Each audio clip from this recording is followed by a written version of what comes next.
Assalamualaikum warahmatullahi wabarakatuh.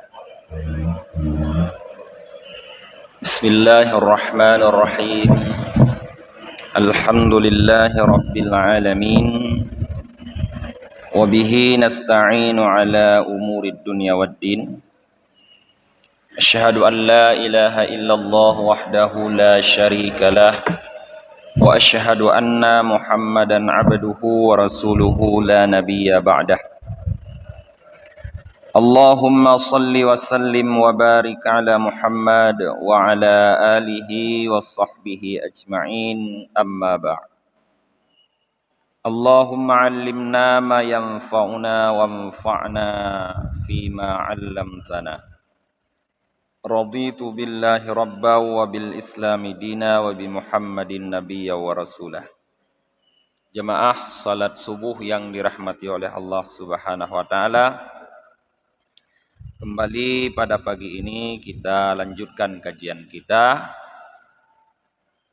di mana Al-Faqih Abu Lais mengatakan di dalam kitab beliau Tanbihul Ghafilin, wa qala hakimum minal hukama man amila sab'atan duna sab'atin lam yantafi' bima ya'mal. Siapapun, kata sebahagian ahli hikmah, siapapun yang melakukan 7 perkara tanpa 7 perkara yang lain, niscaya tidak memberi manfaat apa yang ia lakukan tersebut. Jadi yang dimaksud di sini para jemaah, 7 amal baik kalau dilakukan tidak terangkai dengan 7 yang lain, maka tidak memberi manfaat apa-apa. Artinya seharusnya 7 amal baik itu dilakukan berbarengan dengan 7 amal baik yang lain, baru dia memberi manfaat. Awaluha ayya'mala bil khawfi dunal hadari. Yang pertama sekali, seseorang beramal dengan khauf. Khauf itu adalah sifat yang sangat dianjurkan dimiliki oleh seorang mukmin. Apa itu khauf? Takut. Takut terhadap Allah Subhanahu wa taala. Kita dianjurkan untuk takut terhadap Allah Subhanahu wa taala. Tapi orang-orang yang beramal dengan takut, artinya yang merasa takut kepada Allah Ta'ala, tapi tidak mau mengamalkan amal yang lain, yaitu al-hadri, sikap hati-hati, maka rasa takut tanpa kehati-hatian itu tidak memberi manfaat. Yakni yaqul inni akhafu adzaballah wa la yahdharu minad dzunub. Yaitu dia berkata, aku sangat takut terhadap Allah Ta'ala.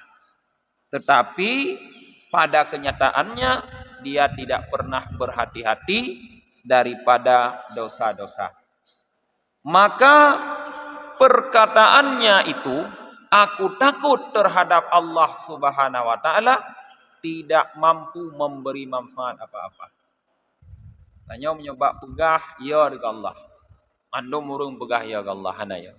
Tapi kenyataannya kita lihat dalam kehidupannya, dia tidak pernah berhati-hati agar tidak terjerumus ke dalam dosa. Ba'abah ya kepada Allah, ateng puput dum lam dosa. But lam dosa. Nyan iya tapi tidak berhati-hati. Ana manfaat. Seharusnya supaya bermanfaat rasa takut kita, sifat khauf kita supaya bermanfaat, harus dibarengi dengan kehati-hatian. Orang yang benar-benar takut kepada Allah, di dalam hidup ini dia akan bersikap hati-hati. Dia akan selektif di dalam melakukan pekerjaan. Dia akan selektif dalam mengeluarkan kata-kata karena dia khawatir pekerjaan dan kata-kata yang diucapkan dapat membuat dosa kepada Allah. Maka dia selektif. Selektif itulah disebut kehati-hatian. Jadi baruhna manfaat rasa takut beuna kehati-hatian. Jadi takutnya kan cuma pegah-pegah. Tapi wujudkan di dalam perbuatan dengan kehati-hatian. Yang pertama. Yang kedua, wasani ayyamala birraja duna talbi. Ia beramal dengan sifat raja. Raja artinya mengharap. Duna talbi, tapi tidak mencari. Yakni yaqulu inni arju thawaballahi ta'ala wa la yatlubuhu bil a'malis salihah. Yaitu dia mengatakan aku menginginkan diberi pahala oleh Allah Subhanahu wa taala, tetapi pahala tersebut tidak dicarinya dengan melakukan amal-amal yang saleh. Maka perkataannya tersebut lam tanfa'hu maqalatuhu syai'an, tidak memberi manfaat untuknya.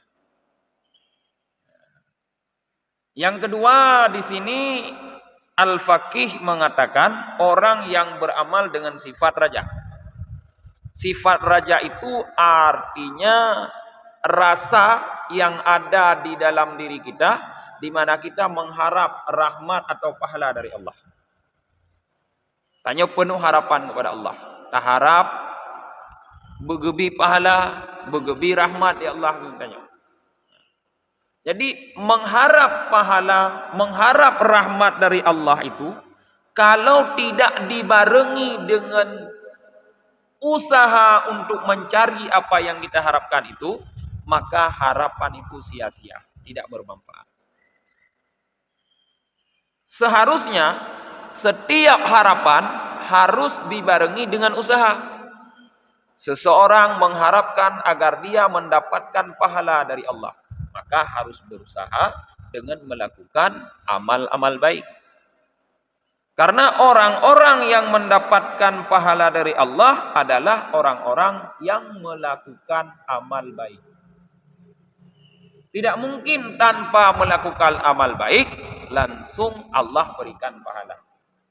Jadi raja mengharap harus dibarengi dengan sifat mencari apa yang diharapkan. Kalau cuma mengharap tanpa mencari, maka harapan itu sia-sia, tidak memberi manfaat. Para jemaah yang dirahmati oleh Allah, dua sifat yang awal ini, khauf dan raja, menurut para ulama itu harus selalu ada pada setiap mukmin di saat melakukan ibadah. Khauf dan raja itu. Ibadah salat yang kita lakukan, di saat kita melakukan salat, terutama di akhir salat itu, kita harus memiliki rasa keduanya, khauf dan raja. Wa tasalim, assalamualaikum warahmatullah. Assalamualaikum warahmatullah. Itu hati kita harus penuh rasa takut. Takut apa? Takut banyak terjadi kesalahan dalam salat sehingga menyebabkan salat tidak diterima. Tapi juga harus dipenuhi dengan raja. Mengharap. Apa yang kita harapkan?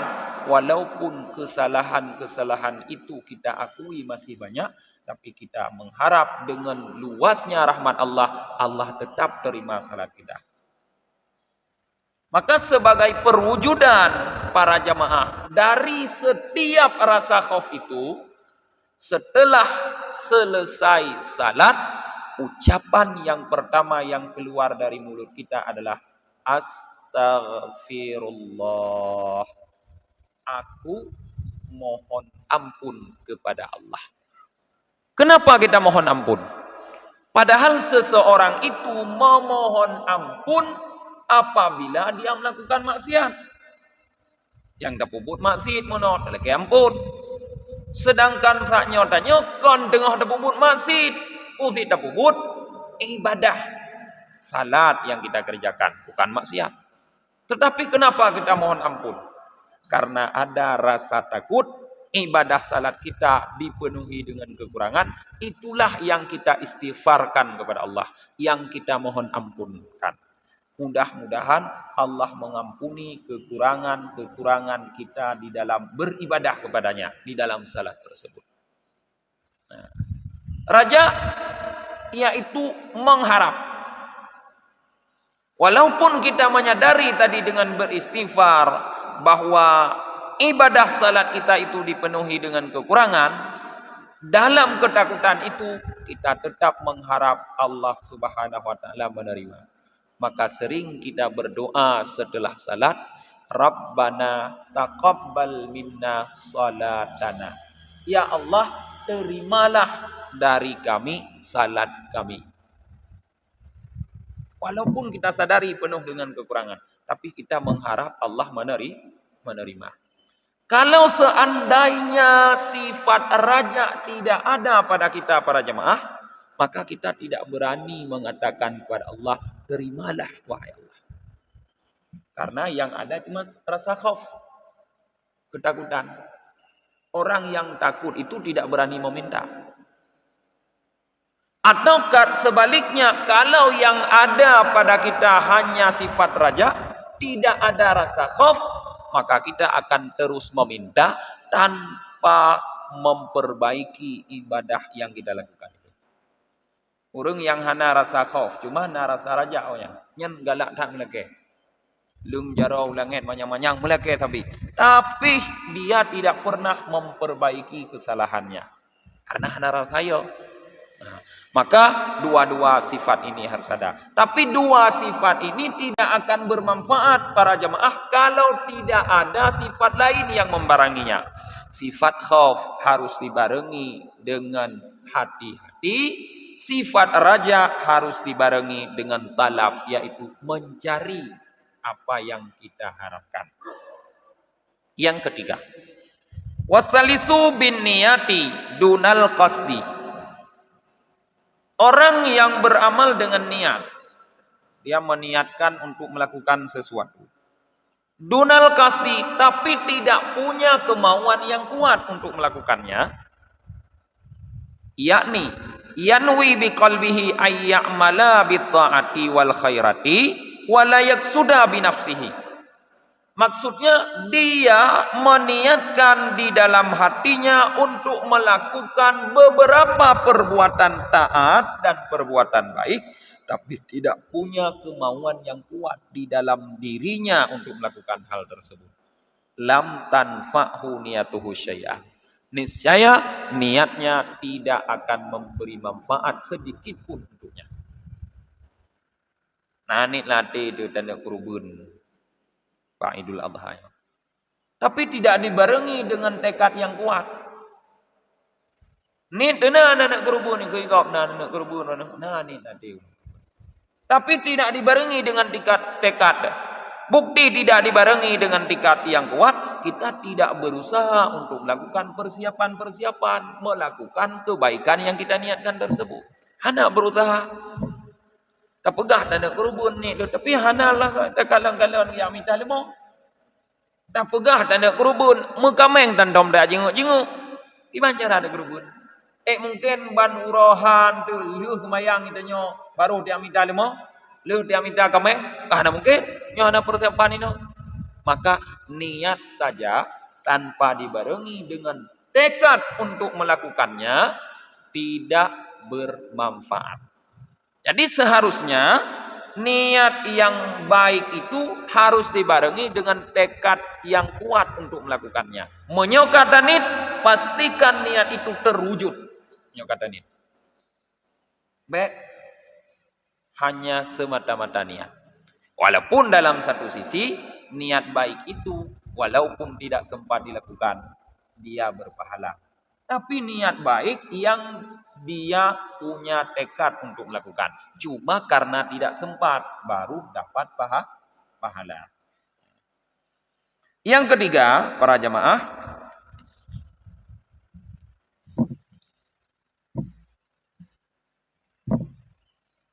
yang keempat sekarang.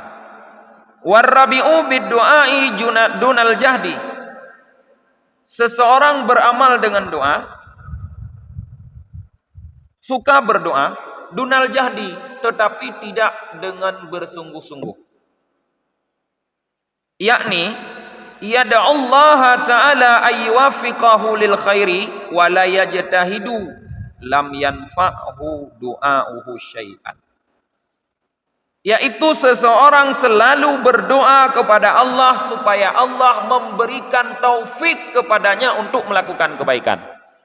Tapi dia tidak pernah berusaha untuk melakukan kebaikan. Niscaya tidak memberi manfaat akannya oleh doanya tersebut. Urang galak melakeh sabi bergebi taufik li Allah untuk melakukan kebaikan. Tapi tidak diwujudkan dengan usaha melakukan kebaikan tersebut, maka doa tanpa bersungguh-sungguh mewujudkannya nyo hana bermanfaat. Hana manfaat. Wa yanbaghi lahu ayyajtahida liwaffiqahu Allah taala. Tetapi yang sepatutnya bagaimana? Yaitu dia berusaha agar Allah memberikan taufik kepadanya untuk melakukan kebaikan tersebut. Seperti firman Allah Subhanahu wa taala, "Walladzina jahadu fina lanahdiyannahum subulana wa innallaha lama'al muhsinin." Surah Al-Ankabut ayat 69. Allah mengatakan, orang-orang yang bersungguh-sungguh pada kami, yang berusaha dengan sungguh-sungguh terhadap kami, lanahdiyannahum, sungguh kami berikan petunjuk kepada mereka itu terhadap jalan-jalan kami. Jadi dalam ayat ini Allah gambarkan siapa yang Allah berikan petunjuk terhadap jalan-jalan Allah. Siapa yang Allah berikan petunjuk untuk datang menghadap Allah, untuk melakukan kebaikan-kebaikan di dalam agama Allah. Siapa? Orang-orang yang bermujahadah, yang bersungguh-sungguh. Orang yang bersungguh-sungguh. Jadi mengharap dengan doa agar diberikan petunjuk, tapi tidak ada usaha kesungguhan mewujudkannya, lam tanfa'hu, hana manfaat. Jadi baru manfaat, doa itu dibarengi dengan kesungguhan untuk mewujudkannya. Ya, berjemaah. Wal khamisu, dan yang kelima, bil istighfari dunan nadami. Orang beramal dengan istighfar, suka memohon ampun, tetapi tidak beramal dengan penyesalan. Yakni yakul, ia berkata, astaghfirullah, aku memohon ampun kepada Allah. Wala yandimu ala ma kana minhu minad dunub, tetapi tidak pernah menyesali dosa-dosa yang pernah ia lakukan. Nyan lam yanfa'hul istighfar. Istighfar itu tidak memberi manfaat kepadanya. Mencoba istighfar Jumat gede. Kon 70 euro. Lulam bedanya. Galak gede. Astaghfirullahalazim. Astaghfirullahalazim. Tak lagi ampun. Tapi dosa-dosa yang pernah kita lakukan ke belakang tidak pernah kita sesali. Bahkan kadang-kadang kita bangga dengan dosa tersebut. Buktinya ada cerita-cerita keburukan, kitanya juga ada cerita keburukan dia awai dengan rasa bangga. Padahal kalau tak istighfar dosanya, kalau tak lagi ampun keburukan yang dilakukannya, nyan lagi ampun terhadap keburukan yang dilakukan, tetapi di sementara waktu kita masih belum menyesalinya, tidak bermanfaat sama sekali. Hana manfaat. Baru bermanfaat istighfar harus dibarengi dengan penyesalan. Sambil beristighfar kita menyesali. Karena rasa penyesalan itu maka mata kita mengeluarkan air. Karena rasa penyesalan. Kamu menyesal tu beradat, itu le mata itu biti. Abah ilake Allah, ya Allah, nepu ampun. Mata itu biti. Hati cukup menyesal. Nyan baru na manfaat istighfar lagi ya. Jadi barengi istighfar, permohonan ampun kita kepada Allah dengan rasa menyesal. Maka wateta istighfar supaya timbul rasa menyesal gimana? Buta ingat kejahatan atau dosa yang dilakukannya sebagai sebuah hal yang sangat menjijikkan. Baru menyesal.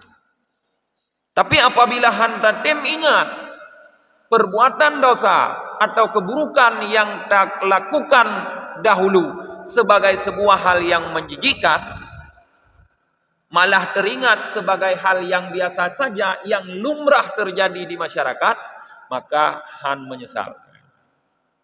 Ya, han menyesal, hai tubi imadah. Jadi usaha untuk menganggapnya sebagai sebuah hal yang menjijikkan. Kemudian yang keenam, wasadisu bil alaniyati dunas sarirati. Orang yang beramal secara zahir tapi tidak beramal secara batin. Yakni yasluhu umurahu fil alaniyah wa la yasluhuha fisir. Yaitu dia memperbaiki keadaannya, pekerjaan-pekerjaannya pada zahir, tapi dia tidak memperbaikinya pada batin. Lam tanfa'hu alaniyatuhu syai'an. Zahir yang diperbaiki itu tidak memberi manfaat kepadanya sedikit. Contoh para jemaah. Salat. Salat itu ada zahir, ada batinnya.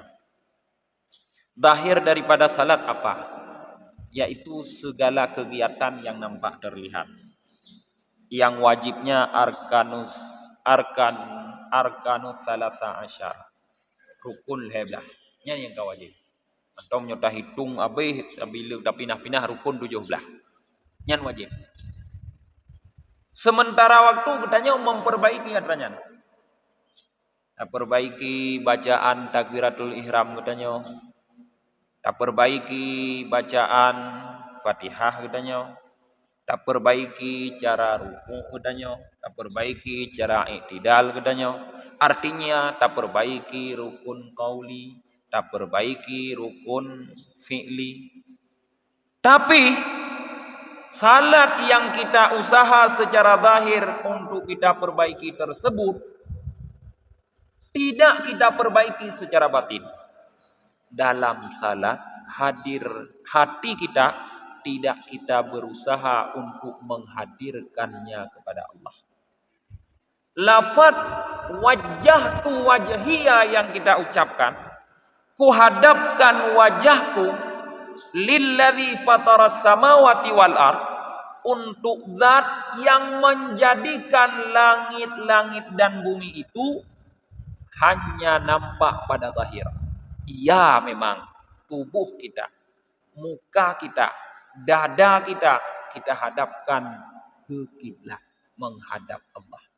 Tapi hati kita merantau entah ke mana. Tengah dah semayang hati katanya jimun hana taduho kaija. Haid dah tarik. Hana taduho terus. Tubuh dina mendang di Masjid Syuhada.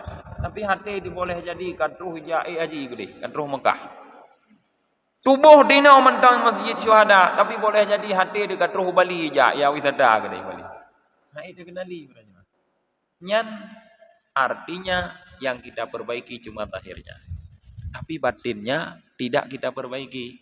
Maka ibadah yang seperti itu Cuma zahir yang diperbaiki, batin tidak. Lam tanfa'hu syai'an, tidak bermanfaat untuknya sedikit. Dengan bukti cukup trip kata semayang lagi danyo para jemaah, cukup trip kata ibadah lagi danyo, golom terasa lezatnya ibadah tersebut. Nah terasa lo mengat. Hana terasa lo mameh.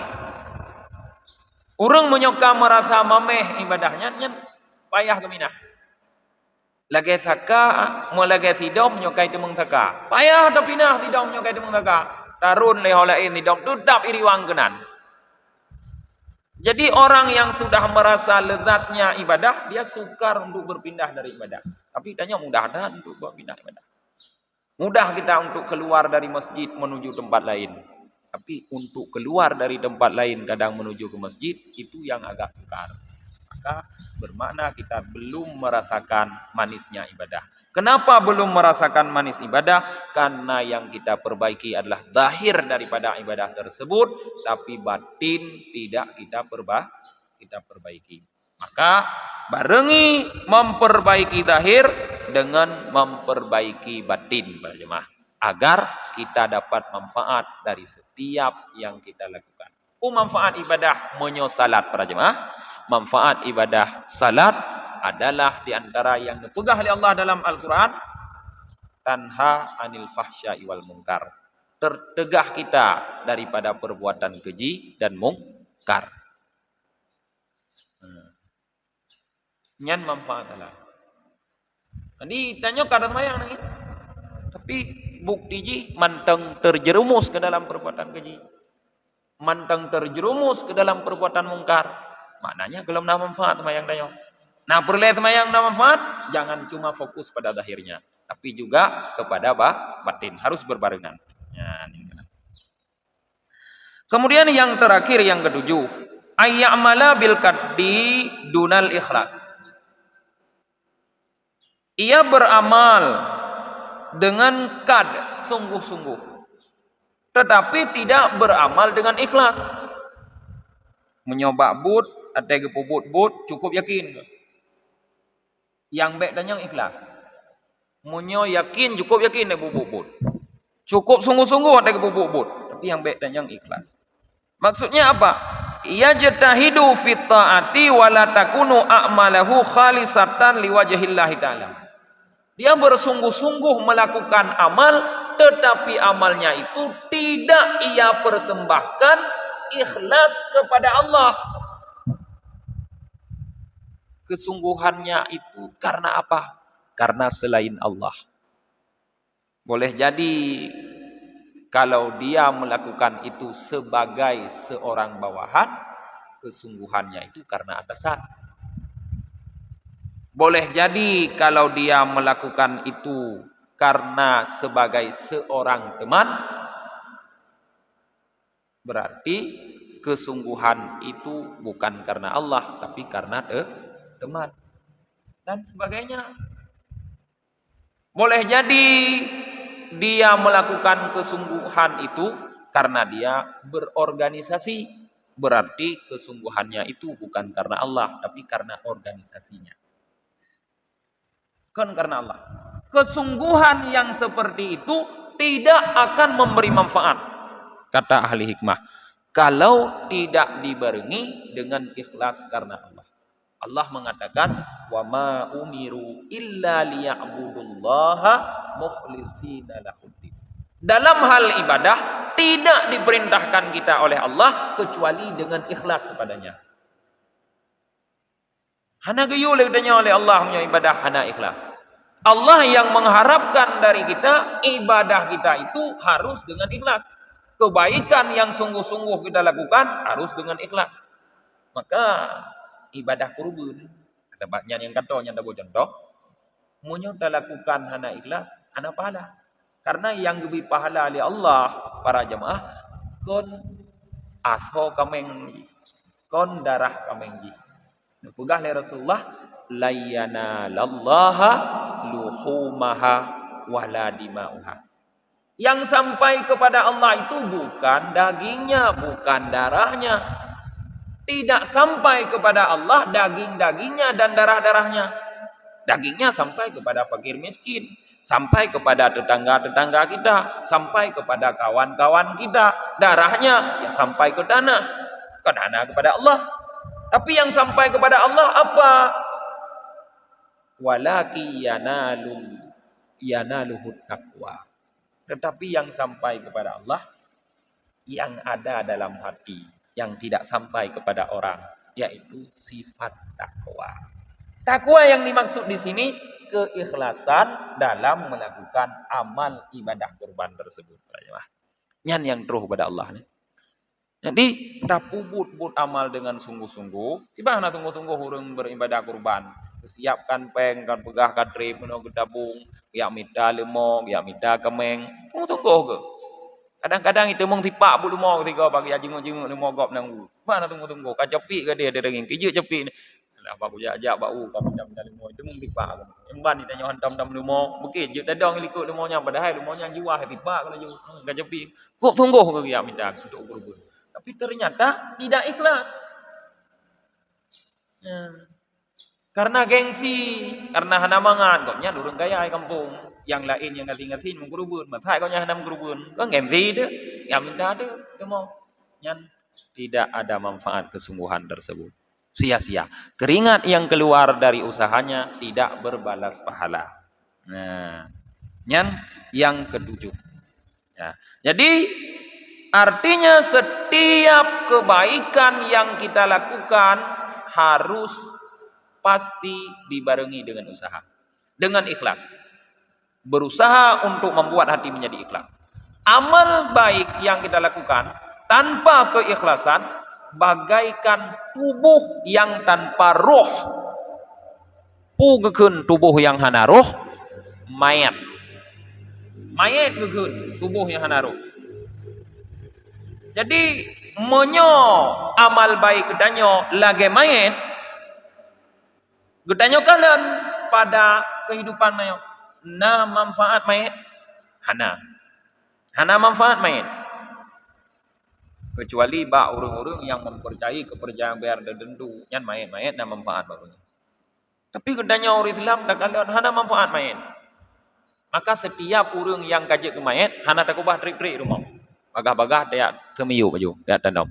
Karena hana manfaat li, bahkan kadang-kadang membuat takut, membuat mudarat katanya karena menyedrip-drip menimbulkan bau busuk. Nah, begitu juga ibadah katanya menyohana ikhlas. Lagi tubuh hana roh lagi mayat, hana manfaat. Maka Allah han gedung para jamaah ibadah yang tanpa ada keikhlasan.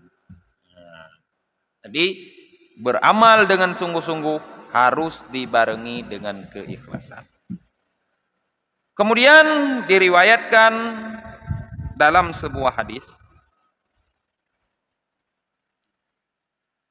rawa Abdullah bin Mubarak an Abi Bakrin ibni Abi Maryam an Damirah an Abi Habib qal.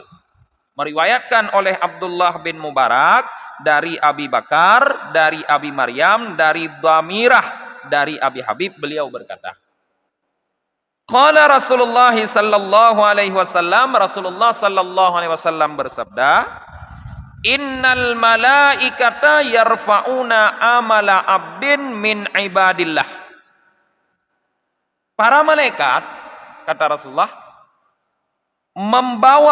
mengangkat amal seorang hamba dari hamba-hamba Allah. Lih tapubut saboh amal kebaikan lidahnya, nyan pada waktu-waktu tertentu amal gedanyo yang gepeik li malaikat untuk menghadap Allah. Gepeik li malaikat. Karena yang kita lakukan kebaikan itu fayastaksirunahu wa yuzakkunahu hatta yantahu bihi ila haitsu masyaallah min sultani. Para malaikat di saat membawa amal tersebut mereka menganggap amal tersebut banyak dan bersih. Dibanyak-banyakkan amal tersebut, dibersih-bersihkan. Artinya dilebih-lebihkan oleh para malaikat. Sehingga dibawalah terus naik sampai kepada satu tempat daripada kekuasaan Allah yang dikehendaki oleh Allah. Lalu di saat sudah sampai kepada tempat tersebut, fayuhiyallahu ilaihim. Allah turunkan wahyu kepada malaikat. Ugukeun li Allah, innakum hufadatun ala amali abdi. Hai para malaikat, kalian cuma para penjaga terhadap amal hambaku. Wa ana raqibun ala ma fi nafsi. Sedangkan aku yang mengawasi apa yang ada dalam dirinya. Inna abdi hadza lam yukhlis li amalahu. Sesungguhnya hambaku ini, kata Allah, yang kamu bawa naik amal baiknya itu tidak mengikhlaskan amalnya untukku.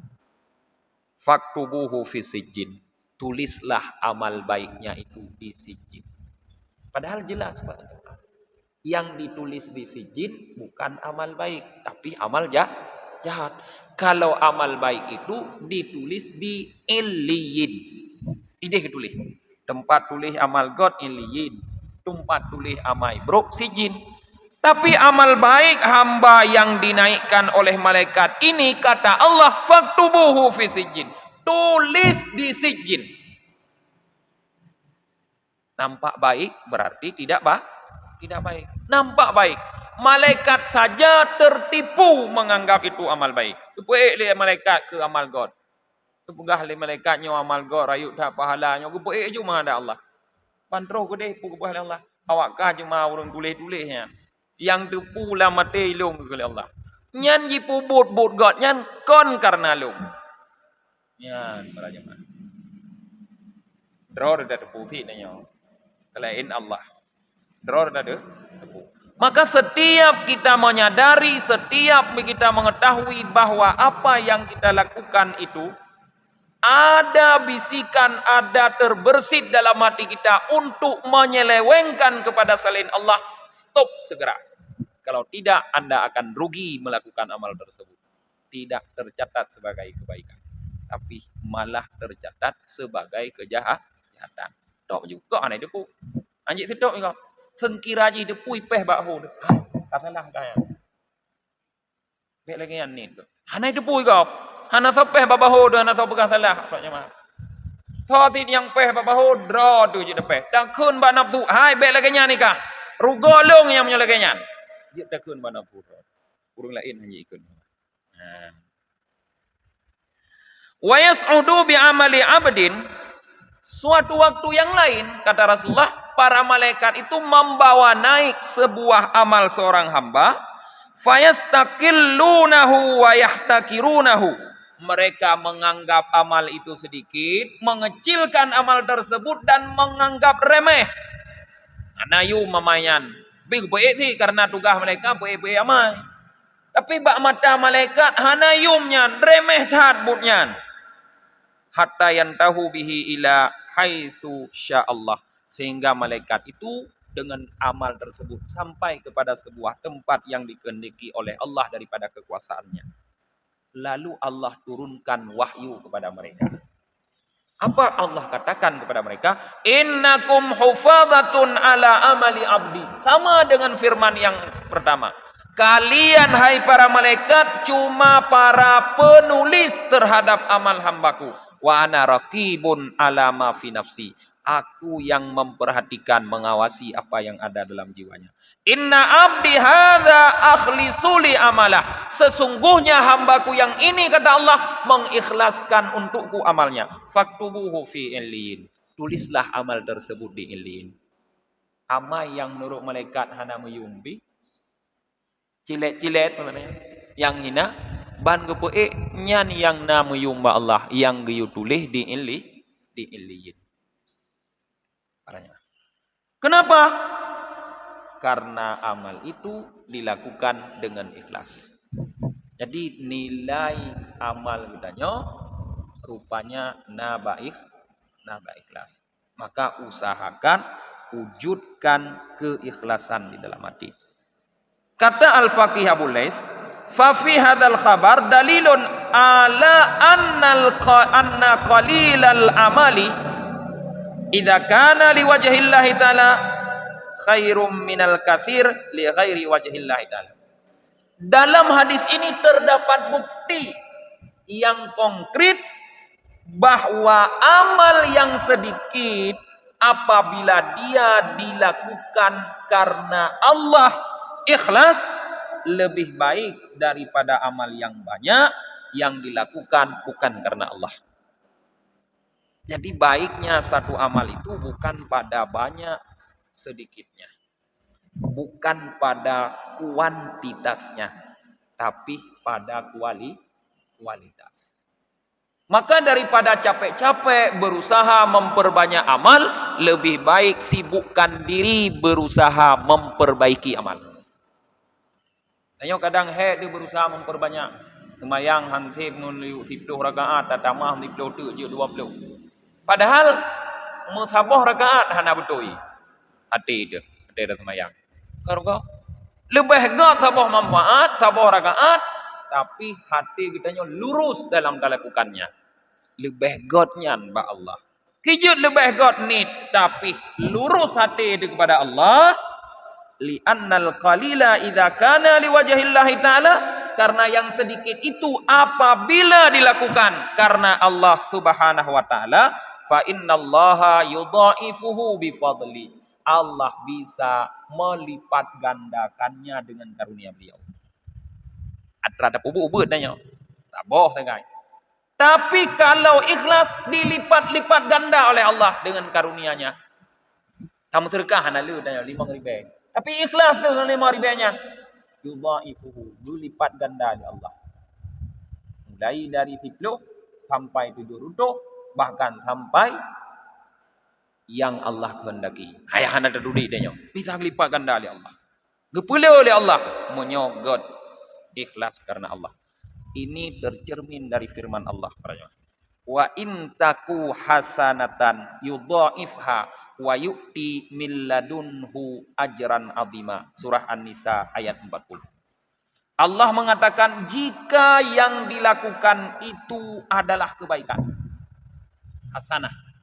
Setiap Allah mengatakan kalimat hasanah itu menunjukkan perbuatan baik yang benar-benar dipersembahkan kepada Allah, yang ikhlas. Jika yang dilakukan itu adalah kebaikan kata Allah, dari sisi manapun dilihat itu adalah sebagai kebaikan. Artinya ikhlas dia karena Allah, yudha'ifhu, diganda-gandakan untuknya kebaikan tersebut. Wa yu'ti min ladunhu ajran azima, dan diberikan dari sisi Allah pahala yang besar. Dak ubud tapi pahala ji biraya. Monyo yang dak ubudnya adalah kebaikan, keikhlasan. Wa ammal katsiru idza lam yakun liwajhillahi ta'ala fala thawaba lahu wa ma'wahu jahannam. Adapun yang banyak apabila dilakukan tidak karena Allah Subhanahu wa taala, maka tidak ada pahala dari kebaikan tersebut, bahkan tempat kembalinya orang yang melakukan amal seperti itu adalah neraka jahanam. Dalam pertemuan Rabu yang lalu sudah kita jelaskan bahwa menyohana ikhlas tetap pupuk sabah amai menyota perleh kebalah hidupnya, nyan amalnya hanya membuat kitanya kembali dalam neraka jahanam. Allah mengatakan dalam surah Al-Isra, "Tsumma ja'alna lahu jahannama yaslaha madhmuman madhura." Gemeh katanya oleh Allah dalam keadaan hina, dalam keadaan penuh penyesalan, kedih dalam neraka jahanam. Menyo tapubut amal kon dengan ikhlas. Maka mari para jamaah, setiap amal yang kita lakukan walaupun sedikit, kita perbaiki pelan-pelan, zahir batin, supaya mendapatkan pahala yang banyak. Amal sedikit, tapi kita tetap mengharapkan pahala yang banyak. Daripada amal yang banyak, tapi ternyata pahalanya sedikit, atau bahkan tidak berpahala sama sekali. Ya, sebelum tutup, nah.